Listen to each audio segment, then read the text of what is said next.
हाँ भाई, good morning बच्चों। और आज इस रीजनिंग के वीडियो में आप सभी का बहुत बहुत स्वागत है। तो आज का जो टॉपिक है वो व्यवस्था परीक्षण है, और इस टॉपिक से आपके जो है क्वेश्चंस जो है या तो एक नंबर का आएगा या फिर जो है 5 नंबर का आएगा। तो व्यवस्था परीक्षण में देख लीजिए थोड़ा सा क्या होता है। मैं सीधे सीधे इनके सवाल कराता हूँ और सवालों से ये आपको अच्छी तरह से समझ में आ जाएंगे।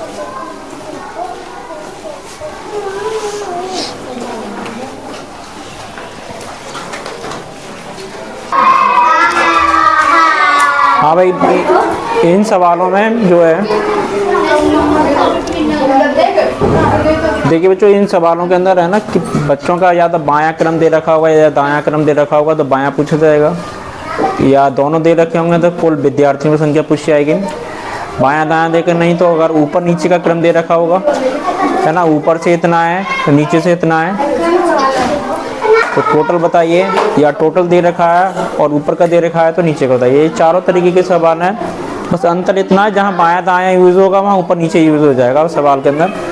चलिए अब पहला सवाल करते हैं। ये कह रहा है किसी भी लाइन में राधिका की बाएं से 38वीं है और दाएं से 19वीं श्रेणी है, यानी पोजीशन है, स्थान है, तो कुल लड़कियों की संख्या बताइए। ये एक ही बच्चे की पोजीशन बता रहा है, तो क्या करेंगे, आपको दोनों को जोड़ना है और एक घटा देना है। ये टोटल विद्यार्थी निकला है, कितने निकला है, कुल लड़कियां 17, 57 और एक ये 56। देख सही किया मैंने।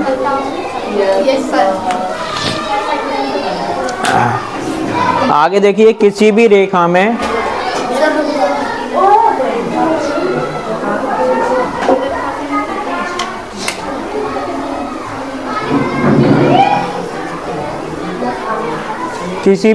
में 31 व्यक्ति हैं और करण का क्रम बाएं से 8वां है, तो दाएं से बताइए। एक ही बच्चे का क्रम पूछा है इसमें, तो करना क्या है, पहले 31 में से आपको 8 घटाना है और फिर 1 जोड़ देना उसमें, तो ये दाएं से क्रम निकलाएगा। अगर सवाल के अंदर ऊपर से दे रखा है और नीचे से पूछा है तब भी वो इसी तरीके से होगा। कब होगा, जब कुल विद्यार्थी या कुल व्यक्ति हमको दे रखे होंगे सवाल के अंदर। ठीक है, बात समझ में आ गई यहाँ तक। इसको निकालेंगे, 31 में से 8 गए तो 23 और 1 जोड़ दिया, कितने हो गए, 24। तो करण की जो दाएं से क्रम होगा वो कितना होगा, 24वां होगा। आगे देखिए, किसी भी लाइन में 32 व्यक्ति हैं और उसका आगे से क्रम 14वां है, तो ये पूछा गया सुमित से आगे कितने व्यक्ति हैं, सुमित से आगे और कितने व्यक्ति हैं, तो ये सिंपली घटा देना है 32 में से 14, यानी उसी क्रम में पूछ रहा है। अगर आगे से बात कर रहा है ना, पीछे से नहीं पूछ रहा, वो कह रहा है आगे से 14वां क्रम है और सुमित के आगे और कितने बच्चे हैं, तो सीधे घटा दो, इसमें से कोई जोड़ घटाया नहीं, वही आंसर हो जाएगा। 12 में से 4 गया तो 8 बचा और यहाँ रह गया, यानी कुल कितने बच्चे आए, 18। आगे देखिए अगला है, 22 बच्चों की रेखा है, वो लाइन है, और इसमें अंशु का क्रम बाएं से 26वां है, कौन सा है, 26, और पल्लवी का दाएं से 9वां है, तो कुल कितने लोग दोनों के बीच में है। अब देखो इधर एक बात बहुत अच्छे समझ लो, ये 22 बच्चों की कुल लाइन थी और उसमें जो अंशु का क्रम बाएं से 26वां है। अगर सवाल के अंदर किसी भी बच्चे का क्रम या किसी भी व्यक्ति का क्रम कुल व्यक्तियों की संख्या से ज़्यादा आ जाए तब क्या करना है, नीचे वाले में कम है तब क्या करना है। ये दोनों सवाल अलग अलग है, ठीक है, ध्यान रहेगी बात। एक का बाएं से दे रखा है, एक का दाएं से दे रखा है। दूसरा क्या है, एक बच्चे की जो पोजीशन है कुल व्यक्तियों की संख्या से अधिक है, तो कैसे करेंगे इनको, है ना, तो वो देख लीजिए। तो इसमें क्या है, 26 में 9 जोड़ो आप, और उसमें से 22 घटाने हैं, फिर 2 घटाने हैं। समझ में आ गई बात। कब घटाने हैं, जब कुल व्यक्तियों की संख्या किसी भी बच्चे की दी गई पोजीशन से कम है।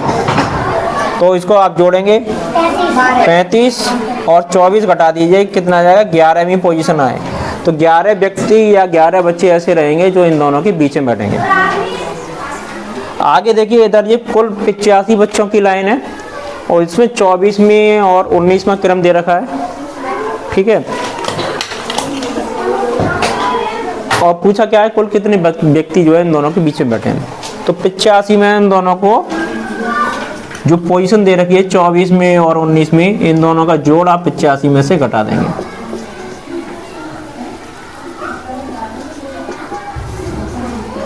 तो टोटल 42 बच्चे इन दोनों के बीच में बैठेंगे।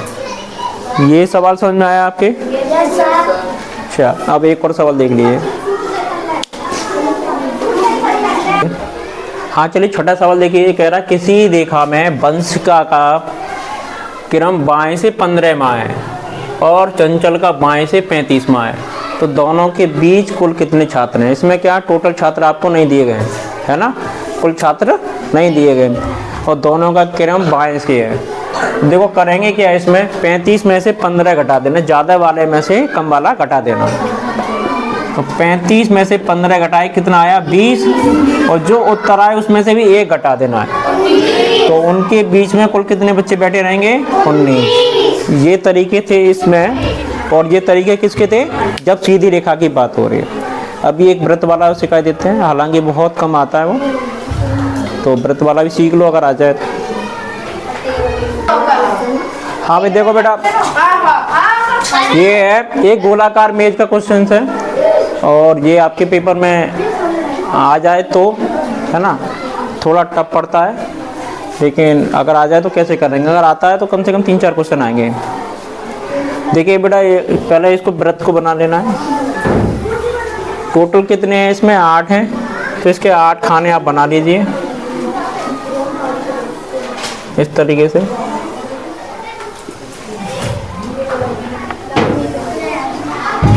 अब ये 8 पोजीशन इसकी बन गई, वृत्त की 8 पोजीशन बन गई है। अब देखो इधर वो कह रहा है, एक चीज ध्यान रखनी है आपको, इस वृत्ताकार पर जो है वृत्त पर दाईं पोजीशन हमेशा घड़ी की दिशा की तरफ, घड़ी जो चलती है उस दिशा में अगर आप चलेंगे तो ये दाईं पोजीशन कहलाएगी। घड़ी की विपरीत दिशा में चलने पर वो बाईं पोजीशन होती है। अब पहली लाइन पढ़िए, वो कह रहा है सी ई के दाएं से दूसरे स्थान पर है। सी ई के दाएं से स्थान से दूसरे स्थान पर है। सपोज करो अगर सी यहाँ पर हम डाल लेते हैं तो यहाँ पर क्या आ जाएगा? ई आ जाएगा। सी ई के दाएं स्थान से, सी ई के दाएं स्थान से दूसरे स्थान पर है। आगे पढ़ेंगे, आई कह रहा है डी एच के बाएं स्थान से चौथे स्थान पर है। तो अगर हमने यहाँ, अगर हमने इसको डी यहाँ डाल लिया तो एच यहाँ आ जाएगा, सॉरी यहाँ आएगा एच, है ना, एच। अब एच सी के बगल में नहीं है, चलो ठीक है, एच सी के बगल में नहीं, ये भी हो गया। एफ ए के दूसरे स्थान पर है, एफ ए के दूसरे स्थान पर है। अब बचा क्या, उसको यहाँ बाल भर दीजिए। इस तरीके से ये जो आपकी आगे जो है पोजीशन भर जाएंगे। अब पोजीशन भरने के बाद आपको ये क्वेश्चन आपको देना रहेगा।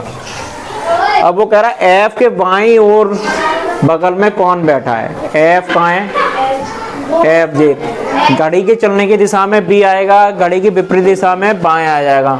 तो एफ का बायां इधर, एच, ठीक है, उत्तर हो गया एच। तो पहला आंसर हो जाएगा आपका। आगे जी के बाएं के दूसरे स्थान में कौन बैठा है? जी के बाएं के दूसरे स्थान पर, तो जी का बायां स्थान, इधर चलेंगे तो घड़ी, इधर चलेंगे तो बायां, ठीक है। ध्यान रहे जी कहाँ पर है? यहाँ पर। इसके ऊपर जाएंगे तो ये घड़ी के चलने की दिशा हो जाएगी, और इधर चलेंगे तो ये घड़ी के विपरीत दिशा हो जाएगी, और बाएं के लिए हमें विपरीत दिशा में चलना है। तो पूछा कौन सा है? बाएं से दूसरे स्थान पर है, तो उत्तर हो जाएगा डी। बात समझ में आई? आगे पढ़िए। बी के दाएं स्थान से तीसरे स्थान पर है, दाएं से तीसरे स्थान पर है, तो दाएं के लिए फिर से नीचे आना है, 1 2 3, कौन सा? ए, तो इसका तीसरा हो जाएगा।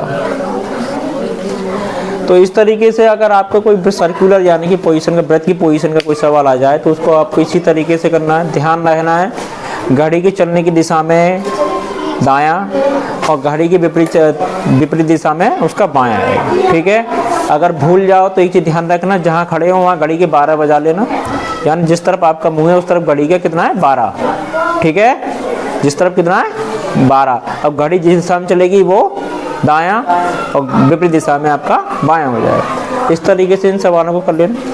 तो ये रीजनिंग का सबसे अंतिम टॉपिक था। अब तक के सारे टॉपिक मैंने कवर करा दिए। तो ठीक है बच्चों, धन्यवाद और मेहनत करते रहिए। 5 तारीख का पेपर आप सभी को उसमें सफलता प्राप्त हो, ऐसी इसी शुभकामनाओं के साथ। तो चलिए ठीक है यार, और वीडियो पसंद आया तो वीडियो को लाइक ज़रूर करना। जो लोग बच्चे इस चैनल से नहीं जुड़े हैं चैनल से जुड़ जाएँ। धन्यवाद। Thank you.